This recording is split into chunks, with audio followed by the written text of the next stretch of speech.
kantahan, kasiyahan, katatawanan. Mayroon tayong lugar na mapupuntahan dyan sa may Kalayaan. Ang bar nila, ang bar mo, ang bar ko, yan ang bar ko. We started sa Barcon last March 2008. Actually, yung Barco stands for Barco, my bar. Pero parang yung connotation niya, ginawa na lang na barko. So, meron tayo nilagay na barko dun sa gina. So, actually kasi, merong previous owner dito, siya talaga yung nag-conceptualize. Pero yung Barco stands for, sa English nga, barko, hindi barko, pero barko. Pero doon natin nilagay yung barko na, which is yung ship. Tiyak na marerelax ang buong barkada at pamilya. Isama na si nanay at si tatay, pati ng mga bata. Siguradong enjoy at happy sa gikan ito. Diba sabi nga natin, ang pinakapatok na business talaga is kainan. Kasi lahat ng tao kumakain, lahat ng tao. Pero ito kasi, on the gimikan side. So, alam naman natin, ang concept kasi natin is after, syempre, of hard day's work ng mga tao, we need to distress. So, this is the best way para ma-distress yung mga tao. At the same time kasi, we are not catering lang doon sa mga nagtatrabaho, pero at the same time, we wanted to cater doon sa lahat ng tao, of all ages, from bata, so walang pinipili. This is a family restaurant. Ayoko kasi nung ang client ko lang would be mga mama, mga males, so gusto ko kasi yung mga lahat talaga, parang of all ages, babae, matanda, bata. So, yun yung kasi gusto kong ma-cater. Ang facilities namin sa Barco, our advantage is maluwag. We have 1,000 square meters, diba? And then, fresh yung air. Kasi nga, nakakatipid na kami sa electricity kasi wala tayong aircon. Tapos, hindi siya mabaho. Kasi, unlike bars, diba, parang yung smoke, pag uwi mo ng bahay, nakakapit sa'yo yung sigarilyo, diba? Dito sa Barco, kahit hindi ka maligo, after nung hindi nakakapit sa'yo yung sigarilyo. Yun yung gusto ko siya.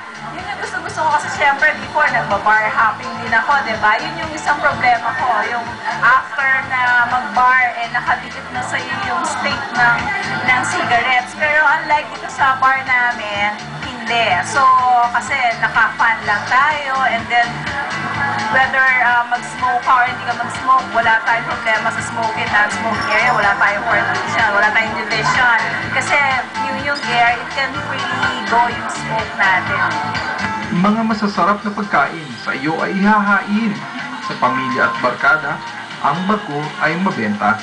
Yung sa pagkain, wala tayong problema. What other restaurants have? Meron kami. Unlike yung bars na they stick to pollutants, dito meron. Kasi this is a family restaurant, so we are open from 10 a.m. to 3 a.m. the following day.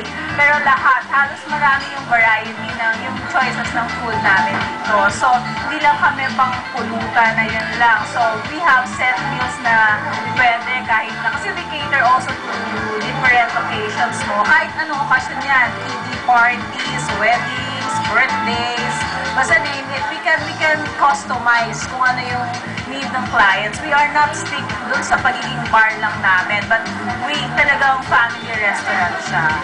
Isa pang patok na pang-attract nila sa mga customer, ang mga stand-up comedian na sa pagpapatawa at kasiyahan, galing nila ay di matatawaran. Una-muna dun sa paano namin pinipili, we can say na yung advantage namin is kasi unlike yung mga bars or yung mga comedy spots na nagkikita na yung comedian host sila, they come in na parang grupo. Dito kasi, we can say na isa lang kaya ng nagiging show. We conduct yung regular audition. So everybody na gusto mag-audition, they are welcome. So, inaano namin sila, so yung usual na set-up audition, and then pag nagustuhan, so we are having evaluations. Ine-evaluate siya ng customer, we have entertainment manager also, tapos plus yung mga customers namin, kung ano yung feedback. And then, hindi kami as much as possible, hindi kami nagde-decline ng comedian na host, parang binibigyan namin sila lagi ng slip para meron din kaming buffer. Just in case meron kaming backup lagi, kung wala itong isa, meron kaming makukuha agad. Actually, yun yung binabalik-balikan din ng mga tao. Kasi siyempre, may mga sariling followings na yan eh. So, yung iba, aside from, iba-iba kasi gusto ng mga tao. Yung iba gusto mag-distress. Kung gusto, ayaw nila ng maingay, we have function rooms din, diba? Na pwedeng solo nila doon. So, we have function rooms para dun sa mga small gatherings na pwedeng sila lang. And then, kung gusto naman nila ng kahalubilo yung ibang customers, yun nga, yung entertainment hall natin, which they can mingle dun sa iba-ibang klase ng customers. Mga gimmick at putahe, laging bago dyan sa barko. At dahil location ay very good, mga kliyente gabi-gabi ay walang patid ang sugod.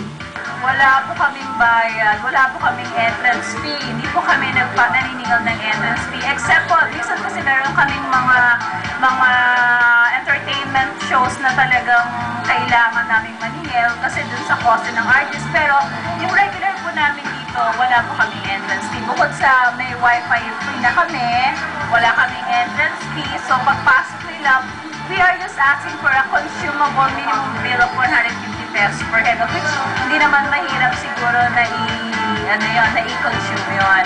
At saka yung presyo po namin is very, very, very affordable po. Ang average po dito ng tao na pumupunta is around 250 per head.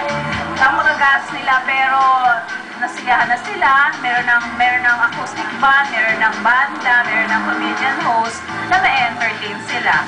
So, yun po yung may offer ng barko para sa kanila. No entrance fee, may kasama pang wifi na free. Mga presyo nila maituturing na murang-mura. Meron po kami, to tell you honestly, meron kami mga customer na halos gabi-gabi nandito. Since we are situated dun sa, maganda kasi yung location ng barko. Since we are situated dito sa Quezon City, malapit dito sa Quezon City Hall, tapos yung mga karamihan dito is mga offices. So, yung mga government offices. So, after office, nandito sila. Plus, yung ding mga neighboring locations dito, which is yung sa malapit sa location mismo namin, yung mga neighborhood doon. So, lahat naman actually pwede. So, ang pinaka-viable naman kasi sa atin yung location talaga, di ba? Kailangan, ang pagpunta kasi ng business is good location, good location, good location. We can say na maganda po yung location ng barko and very accessible. Actually, barko is a high potential na business mo. Kaya lang dapat magkaroon ka lagi ng bagong gimmicks. You have to introduce mo gimmicks. Hindi pwedeng yun lang. So kami kasi kailangan magtumingin din kung ano yung gusto ng tao. Kailangan up-to-date ka ano yung gusto nila. Hindi pwedeng every night meron kaming comedian host, every night meron kaming banda. You have to choose din nga kung sino yung hindi yung basta-basta rin. Kaya nga, they're conducting yung auditions. Aside from that, kailangan lagi kang merong bagong putahe na iahain dun sa mga customers mo. Hindi yun lang din lagi. Otherwise, syempre, magsasawa sila. Plus, ang importante, ang sinasabi ko sa staff ko is the customer service. Kasi hahanapin at hahanapin niya ng customer natin kung paano mo tinitreat yung mga customers. At ngayon, Sem Break at Halloween, mga promo nila sa kanilang suki, tiyak na wagi. Ito ay mabenta maging sa mga bata. Actually, this is the second year namin na we will be conducting yung Halloween, which we call Ahulowin. Yun yung tawag namin. We will be having a trick or treat for the kids. So, free yung mga bata. Siyempre, meron kami mga sponsors niyan.